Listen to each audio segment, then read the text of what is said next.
മാതൃസ്നേഹത്തിൻ്റെ പലവിധ ഭാവങ്ങൾ, കഥകളൊക്കെ നമ്മൾ കേട്ടിട്ടുണ്ട്. കൊച്ചിക്കാരൻ ലെസ്ലിക്കും മാതൃസ്നേഹത്തെ സംബന്ധിച്ച് വ്യത്യസ്തമായ ചില കാര്യങ്ങൾ പറയാനുണ്ട്.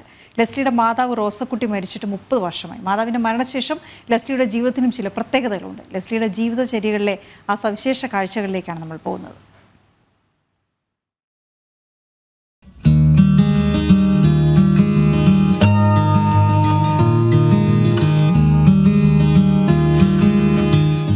മാതൃസ്നേഹത്തിന്റെ വേറിട്ടൊരു ഭാവമാണ് ഈ മെഴുകുതിരി സ്തൂപം. 33 വർഷമായി മുടങ്ങാതെ ഇവിടെ തിരി തെളിയിക്കുന്നുണ്ട്. അതിപ്പോൾ 10 അടിക്ക് മുകളിലുള്ള ഒരു സ്തൂപമായി മാറി.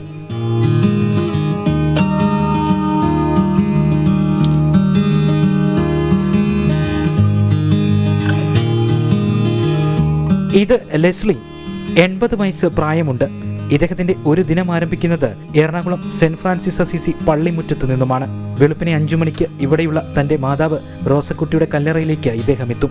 കല്ലറ വൃത്തിയാക്കും, തിരി തെളിയിക്കും, പ്രാർത്ഥിക്കും. 33 വർഷത്തിനിടയിൽ ഒരു ദിവസം പോലും ഇത് മുടങ്ങിയിട്ടില്ല. ലെസ്ലിയുടെ ജീവിതമെന്നാൽ മാതാവിന്റെ ഓർമ്മകളാണ്, ചില പ്രായച്ചിത്തങ്ങളാണ്. അതെന്തെന്ന് ലെസ്ലി തന്നെ പറയും. അതെ, ഞാൻ പഠിക്കാനായിട്ട് ഇതിൽ എങ്ങനെയെങ്കിലും പഠിച്ചൊരു മാഷാക്കണം, അല്ലെങ്കിൽ എങ്ങനെയെങ്കിലും ഒരു നല്ലൊരു ജോലി ആക്കണം എന്നുള്ള ഉദ്ദേശത്തിൽ നമ്മളിതാക്കി. നമ്മളതല്ല, കാശിനും ചുറ്റുപാടും കയ്യിൽ കിട്ടിയപ്പോൾ കളിച്ച് ഇത് ഒളിച്ചോടിപ്പോയി ജീവിക്കുകയാണ് നല്ലതെന്ന് മനസ്സിൽ തോന്നി. ആ തോന്നൽ ഇപ്പം ഒരു വിഷാദമായി. അമ്മ എല്ലാം തരത്തിൽ നോക്കി, അപ്പോൾ അത് ഇന്നും മാറിയിട്ടില്ല വിഷമം. അമ്മക്ക് 28 വയസ്സ് അപ്പം മരിക്കുമ്പോൾ. അപ്പോൾ അതൊക്കെ ആലോചിച്ച് കഴിയുമ്പോൾ ഒരുപാട് വേദനയുണ്ട്. 28 വയസ്സിലെ വിധവയായില്ലേ. അപ്പോൾ അത് അമ്മ നമ്മളെ കാണിച്ചിട്ടില്ല, അപ്പോഴും സുഖമായിട്ട് ജീവിക്കാനുള്ള സൗകര്യങ്ങൾ ചെയ്തു തന്നു.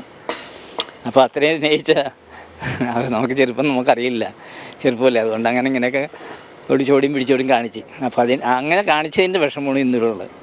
അപ്പോൾ അത് ഇവിടെ വന്ന് പറഞ്ഞു തീർക്കും, കരഞ്ഞു തീർക്കും. കല്ലറ വൃത്തിയാക്കുന്നതിന് പിന്നിലും ചില കാര്യങ്ങളുണ്ട്.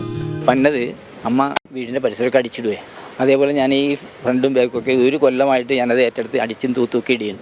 ഈ 1 കൊല്ലമുള്ള അങ്ങോട്ട് 33 കൊല്ലം തേകണത്. അപ്പോൾ അത് വന്നിട്ട് അടിച്ച് തൂത്ത് കഴുകി ഇതേപോലെ ഇട്ടുള്ളൂ. ഇപ്പോൾ അത് വാക്സിട്ട് തൂത്തിട്ടില്ല, കുറേ കൂടി പൊളിഷായിട്ട് കിടക്കും.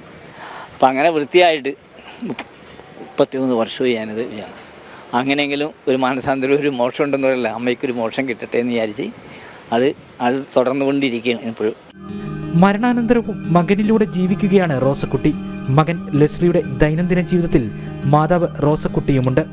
ലെസ്ലിയുടെ ജീവിതം എന്തെന്ന് ചോദിച്ചാലും ഒറ്റവാക്കിൽ ഉത്തരം പറയാനാവുക ഇങ്ങനെയാകും.